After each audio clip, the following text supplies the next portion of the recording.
علاقے میں یہ کہیں موجود ہے۔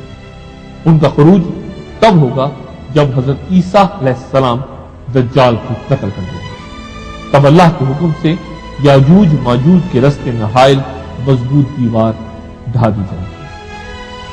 اب ایک طویل صحیح حدیث ملاحظہ فرمائیے۔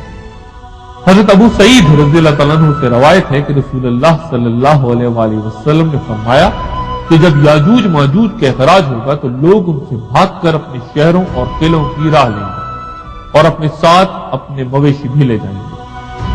وہ زمین کے سارے پانی پر قابض ہو جائیں گے اور دریا اس طرح خشک ہوں گے کہ ان کے بعد جو شخص بھی وہاں سے گزرے گا کہے گا کہ کیا کسی زمانے میں یہاں پانی بھی ہوا کرتا تھا؟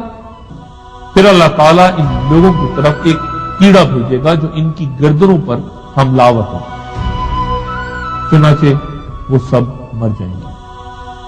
حضرت نواس بن سمان رضی اللہ عنہ سے روایت ہے کہ رسول اللہ صلی اللہ علیہ وآلہ وسلم نے فرمایا کہ ان کی تعداد چیونٹوں کی طرح گینی نہیں جا سکتی، یہاں تک کہ مسلمان یاجوج ماجوج کی کمانوں، تیروں اور ڈھالوں کو 7 برس تک بطور ایندھن استعمال کریں گے۔ یاجوج اور ماجوج اصل میں حضرت نوح علیہ السلام کے تیسرے بیٹے یافس کی نسل میں سے ہیں۔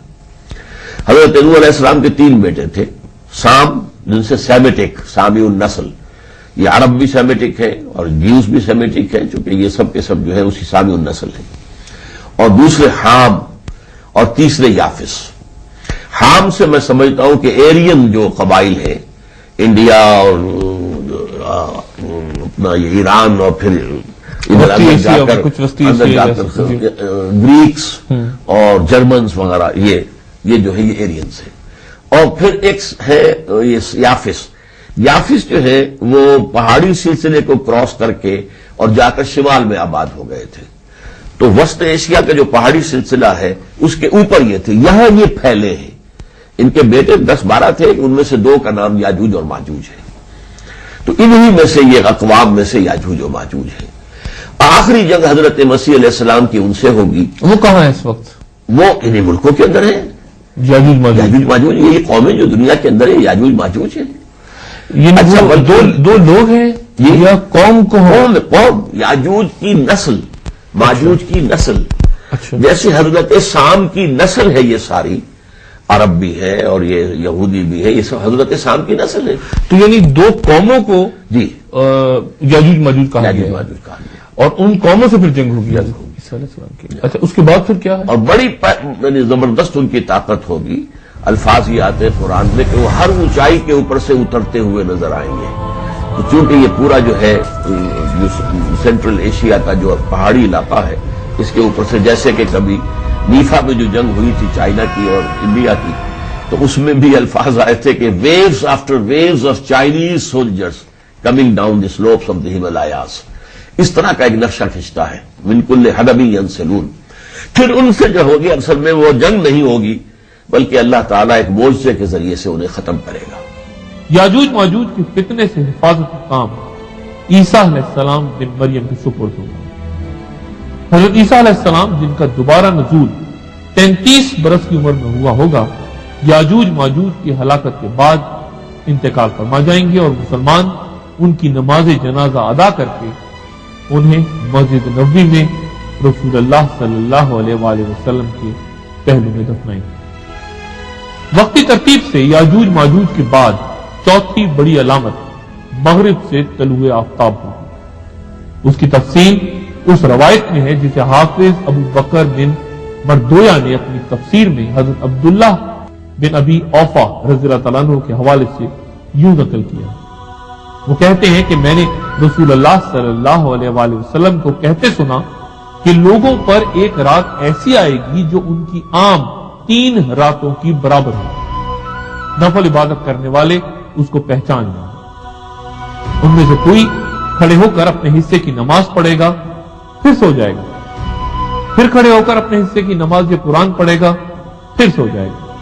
اس دوران لوگ ایک دوسرے پر چیخیں گے اور پوچھیں گے کہ کیا ہوا، اور گھبرا کر مسجدوں کی طرف بھاگیں گے۔ اچانک وہ دیکھیں گے کہ سورج مغرب سے نکلا ہوا ہے۔ جب وہ آسمان کے درمیان پہنچے گا تو لوٹ جائے گا۔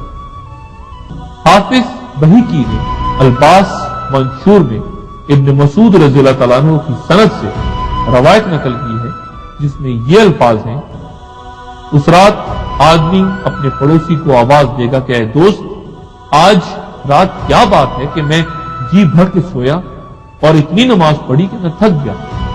پھر سورج سے کہا جائے گا کہ وہاں سے نکلو جہاں تم غروب ہوتے ہو، اور اس دن ایسے شخص کو کوئی فائدہ نہ ہوگا جو پہلے سے ایمان نہ لایا ہو یا جس نے اپنے ایمان سے کوئی نیکی نہ کمائی ہو۔ سورج کا یہ الٹا طلوع ہونا صرف ایک دن کے لیے ہوگا اور اس کے ساتھ ہی توبہ کا دروازہ بند ہو جائے گا۔ پھر سورج واپس اپنے معمول کی طرف لوٹ جائے گا اور قیامت تک مشرق ہی سے نکلا کرے گا۔ حضرت ابو ہریرہ رضی اللہ تعالیٰ عنہ سے روایت ہے کہ رسول اللہ صلی اللہ علیہ وآلہ وسلم نے فرمایا کہ قیامت اس وقت تک نہ آئے گی جب تک سورج مغرب سے طلوع نہ ہو جائے، اور جب وہ مغرب سے طلوع ہوگا تو اسے دیکھ کر سب ایمان لے آئیں گے، مگر اس وقت کسی ایسے شخص کو ایمان فائدہ نہ دے گا جو پہلے ہی ایمان نہ لا چکا۔